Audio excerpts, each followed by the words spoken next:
नमस्कार। प्रस्तुत है आज का चिंतन। जिस प्रकार अन्न, जल और वायु का जीवन की गतिशीलता के साथ घनिष्ठ संबंध है, उसी प्रकार मानवीय चेतना के विकास में तीन तत्व महत्वपूर्ण हैं।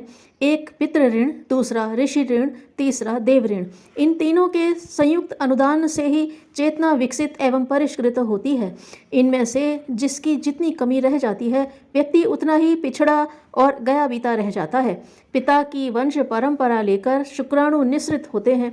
माता अपने शरीर और मन का महत्वपूर्ण भाग शिशु को देती है। परिवार के लोग भी बाल विकास में अपने अपने ढंग से सहायक होते हैं। पूर्वजों की सुख सुविधा एवं प्रगति प्रसन्नता के निमित्त जो लोकोपयोगी परंपराओं के साथ जुड़े हुए कार्य किए जाते हैं, वे पितृ ऋण से मुक्ति दिलाते हैं। शिक्षा और विद्या का प्रसार विस्तार ऋषि ऋण से मुक्ति प्रदान करता है। हर शिक्षित का कर्तव्य है कि वह अपना समय निजी कार्यों में से बचाकर पिछड़ों को समुन्नत बनाने वाली ज्ञान गंगा के साथ संपर्क क्षेत्र के लोगों को जोड़ने का प्रयत्न करे। अपनी चेष्टाओं को विद्यालय और पुस्तकालय के संयुक्त रूप में विकसित करे और उस संगम का लाभ अधिकाधिक लोगों को देने के लिए निरंतर प्रयत्नशील रहे। ऋषि ऋण से गुरु ऋण से मुक्ति इसी प्रकार हो सकती है। जो सर्वथा अशिक्षित हैं, वे भी विद्या विकास के लिए अपने साधनों को जोड़ते हुए उस उत्कृष्ट के निमित्त जो कुछ कर सकते हैं, उसमें कमी न रहने दें। विद्या दान के निमित्त धन दान करने से भी यह प्रयोजन पूरा हो सकता है। तीसरा ऋण है देव ऋण। मनुष्य के भीतर दैत्य भी रहता है और देव भी। दैत्य पतन पराभव के लिए आकर्षित करता है, कुबुद्धि उत्पन्न करता है, कुमार्ग पर चलने के लिए फुसलाता है। देवत्व की प्रकृति इससे सर्वथा उल्टी है। वह निरंतर यह प्रेरणा देती है कि मनुष्य आगे बढ़े, ऊंचा उठे, दुष्प्रवृत्तियों से लड़े और सत प्रवृत्तियों को बलिष्ठ बनाए, सत प्रवृत्तियों की दिशा में कदम बढ़ाए, पाप से जूझे और पुण्य को पोषे। यह देवांश जिसके अंदर जितनी अधिक मात्रा में होता है, वह उतना ही व्यक्तित्व का धनी, महामानव एवं देवात्मा बनता जाता है। ऐसे ही व्यक्ति नर नारायण कहलाते हैं। पुरुष स्तर से ऊंचे उठकर पुरुषोत्तम वर्ग तक जा पहुंचते हैं, भव सागर से स्वयं पार उतरते हैं और अपने कंधों पर बैठाकर अनेकानेक दुर्बल असमर्थों को पार उतारते हैं। देवासुर संग्राम मानस लोक में सदा चलता रहा है।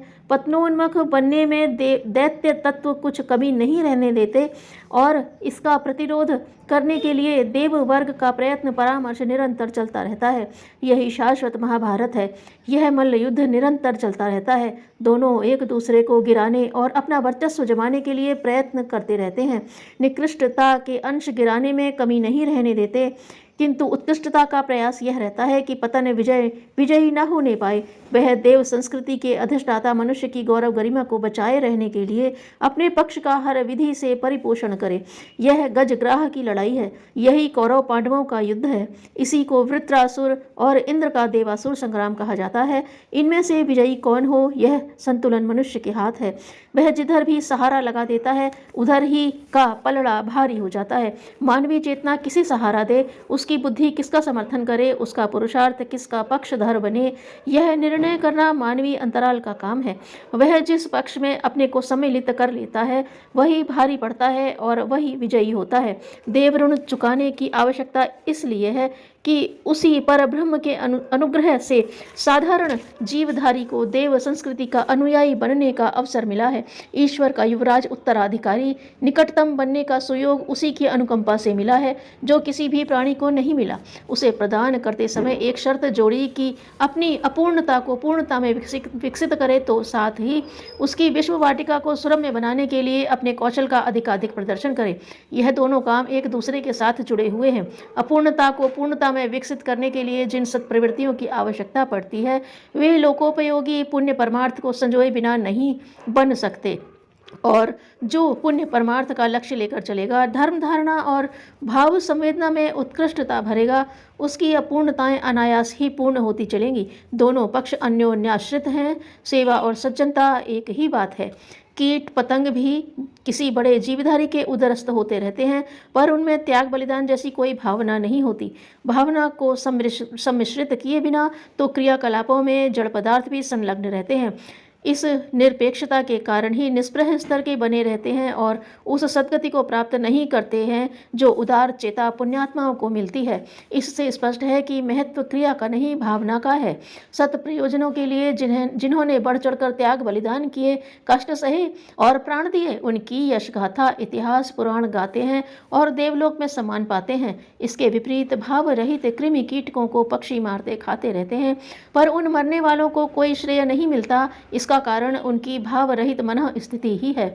देव ऋण चुकाने का एक ही तरीका है कि दैत्य का समर्थन सहयोग करने से इनकार करें, दुष्प्रवृत्तियों को लोभ मोह के वशीभूत होकर स्वीकार न करें और कष्ट सहते हुए भी पुण्य प्रयोजनों में अपनी चेतना और क्रिया को नियोजित रखें। इतना ही नहीं, दूसरों के प्रसंगों में भी इसी नीति को अपनाएं, असुरता का प्रतिरोध करें और पुण्य प्रयोजनों में अपनी बुद्धि शक्ति और संपन्नता को होम दें। देव ऋण से मुक्ति पाने के लिए यही रीति नीति अपनानी पड़ती है।